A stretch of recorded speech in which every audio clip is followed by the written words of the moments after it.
राधे राधे दोस्तों, कैसे हैं आप सभी। मैं आशा करती हूँ आप सभी बहुत अच्छे होंगे, खुश होंगे और स्वस्थ होंगे। एक बार फिर आप सभी का आपकी अपनी खुशबू इंदौरी चैनल में बहुत बहुत स्वागत है।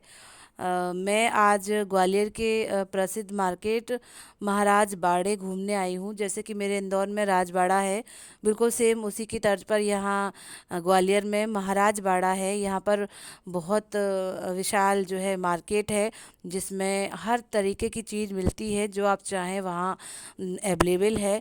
तो ये जो महाराजों के बड़े बड़े राजमहल होते थे, बड़े बड़े किले होते थे, उसी तरीके से ये उसी थीम पर पूरा मार्केट बना हुआ है। यहाँ तक कि पोस्ट ऑफिस भी इसी थीम पर बना हुआ है, जैसे राजे महाराजाओं का महल होगा। तो वही हम लोग देखने आए हैं। और समय कम है।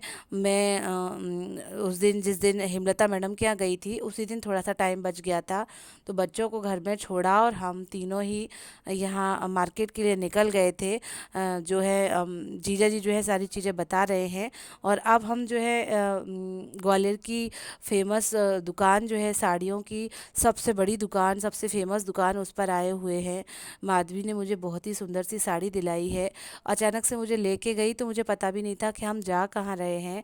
लेकिन फिर जब साड़ी के शोरूम पे गाड़ी रुकी तो फिर पता चला कि जो है साड़ी लेने आए हैं। तो हम लोग पहुंच रहे हैं ऊपर, साड़ियाँ दिखाई जाएंगी, उसके बाद फिर उसमें से साड़ियाँ जो है सिलेक्ट की जाएंगी कौन सी चाहिए है। तो मैं आपको ज़रूर बताऊंगी कि मुझे कौन सी साड़ी अच्छी लगी और कौन सी मैंने ख़रीदी। और ये नेक्स्ट डे का ब्लॉग है दोस्तों, नेक्स्ट डे की छोटी वीडियो है। क्योंकि अब मुझे जाना है, तो मैंने 2-3 दिन की एक साथ ही वीडियो छोटी छोटी सी डाल दी थी। क्रोमा मोबाइल सेंटर पर हम आए हैं।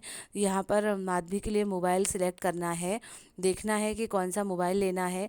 उनका मोबाइल एकदम बेकार ही हो चुका है, तो जो है हम लोग मोबाइल के बारे में जानकारी लेने, कौन सा ज़्यादा सूटेबल रहेगा और किसकी कितनी किस्त रहेगी और किस तरीके से मोबाइल का कैसा क्या सिस्टम है, सारी चीज़ें। तो वो दोनों सिलेक्ट कर रहे हैं, देख रहे हैं, और मैं भी उनके साथ हूँ। और क्या है कि पूरी जो क्रोमा शॉप है उसे हम विज़िट कर रहे हैं।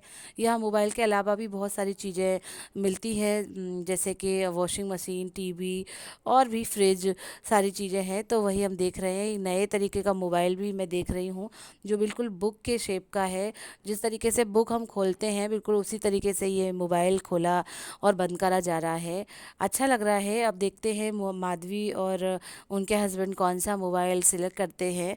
1.5 लाख के मोबाइल तक थे और बहुत ही बढ़िया थे। ये आप देख रहे होंगे कि ये करीब 1,58 का मोबाइल था। तो वही सारी चीज़ें देखी जा रही हैं कि कौन सा क्या लेना है। ज़रूरत की चीज़ है तो वो तो लेनी ही पड़ेगी। हालांकि एक मोबाइल तो मुझे भी लेना है, मैं जल्द ही कोशिश करूँगी, पर वो मैं मेरे हिसाब से, मेरे बजट के हिसाब से देखूँगी। तो फ़िलहाल तो अभी माधवी ही ले लेती हैं, उसके बाद फिर मैं लूँगी। इसके बाद दोस्तों मैं और माधवी साथ में ही बगल में एक विशाल मेगा मार्ट था, तो वहाँ पर आए हुए हैं। मैंने मेरी साड़ी तो माधवी की तरफ से ले ली है। अब माधवी इंसिस्ट कर रही हैं कि बच्चे को भी कपड़े लेना ज़रूरी है। तो वही जीजा जी देख रहे हैं कि लक्ष्य को कौन सी जीन्स अच्छी लगेगी, और एक जोड़ी कपड़े के बजाय वो 2 जोड़ी कपड़े दिला रहे हैं। मैंने तो कहा, पहली बात तो मुझे दिलाना ही नहीं है, क्योंकि तुमने मुझे साड़ी दिला दी, बस यही बहुत है। पर बोले नहीं, मैं बच्चे को भी दिलाऊंगी, और दिलाऊंगी तो लेकिन उसमें भी 2 जोड़ी दिलाऊंगी। तो वही मैं देख रही हूँ कि जीन्स वगैरह सारा कुछ, जीन्स और टी शर्ट तो हमने ले ली है। इसके बाद फिर से ये जो है नेक्स्ट डे का ब्लॉग है दोस्तों। ये छोटी छोटी सी क्लिप है, नेक्स्ट वीडियोस हैं। तो हम लोगों ने, मैंने सोचा कि जो है एक साथ ही मर्ज करके उनको आपके साथ शेयर करते हैं। तो हम लोग आए हैं ग्वालियर के मेले। इसके बाद मुझे निकलना है, तो फिर मेला देख के ही मुझे जाना है। तो बस बच्चों के लिए समर मेला लगा हुआ था, कुछ खास नहीं था दोस्तों। भिंड का मेला तो हम लोग देख के आए थे, उसमें तो कुछ चीज़ें भी थी लेने लायक, खरीदने लायक, लेकिन यहाँ तो बिल्कुल ही अच्छा नहीं था। पर बस झूले ही थे, तो बच्चे झूले झूल लिए और हम लोग बस थोड़ा देख लिया चारों ओर। ऐसा कुछ भी नहीं था कि कुछ खरीदा जाए, कुछ एंजॉय किया जाए। बस लाइटिंग थी और बस झूले थे, तो हम लोग देख के और एंजॉय करके आ गए थे। साथियों मैं बता दूं कि आज लास्ट नाइट है मेरी माधवी के यहाँ। मुझे नेक्स्ट डे मॉर्निंग में 3 बजे करीब, 3:30 बजे करीब निकलना है। अब पता नहीं कब मिलना होगा। मैं जो है भारीवन से जाऊंगी। मेरी फ्रेंड ने मेरा बहुत ध्यान रखा, बहुत ख्याल रखा, बहुत अच्छी अच्छी जगह घुमाया फिराया। लगा ही नहीं कि मैं किसी फ्रेंड के घर आई हूँ। सच में दोस्तों, कुछ लोग ऐसे होते हैं जो अपनों से भी बढ़कर हो जाते हैं। ऐसे ही मैं बहुत भाग्यशाली हूँ। सभी बोल रहे हैं कि मैं बहुत भाग्यशाली हूँ कि तुम्हें ऐसी मित्र मिली है। और मुझे जो बुलाता है मैं उसके पास दौड़ी चली भी जाती हूँ। माधवी ने इटावा आने के लिए भी बहुत इंसिस्ट किया था और ग्वालियर आने के लिए भी, इसीलिए मेरा आने का प्लान बन भी गया। और ईश्वर ऐसा कर भी देता है कि आपकी जो प्लान है उनमें जो है वो पूरे कर भी देता है। वैसे तो हम सोचते ही रह जाते हैं। इसमें सुबह के 3:30 बज रहे हैं दोस्तों। तैयारी हो गई है। माधवी और जीजाजी जो मुझे बस स्टैंड तक छोड़ने जा रहे हैं। बहुत दूर बस स्टैंड है, क्योंकि इनका जो नया घर है वो बहुत दूर बना हुआ है, न्यू सिटी सेंटर है। तो इस समय ऑटो वगैरह भी नहीं मिलेंगे, तो बस वो कार से ही छोड़ने जा रहे हैं हम लोगों को। उसके बाद फिर मुझे जालौन जाना है। मेरी बहन भी आने वाली है, तो उसकी भी तैयारी करनी है। उससे भी मिलेंगे। 3 साल हो गए मुझे मेरी बहन से मिले हुए। नेहा की शादी में वो आई थी, तब से हम मिले नहीं हैं। तो हम मिलेंगे। हमारी बस खड़ी हुई है। बस 4:30 बजे की है दोस्तों। और इतनी खचाखच बस भरी हुई थी कि कहीं बैठने की जगह नहीं थी। इत्तेफाक से मुझे एक अच्छी सी जगह माधवी ने दिला दी थी, और हम लोग वहाँ बैठ गए थे और आराम से फिर घर भी पहुँच गए थे। सुबह की भी बस में इतनी ज़्यादा भीड़ थी दोस्तों। तो हम लोग आराम से बस में बैठे हुए हैं। ठंडी ठंडी हवा अभी तो चल रही है, लेकिन जैसे ही सूरज सर पे आएगा गर्मी लगती जाएगी। लेकिन 10 बजे तक हमें घर पहुँचना ही है। 10:15 तक हम लोग घर पहुंच ही गए थे जालौन।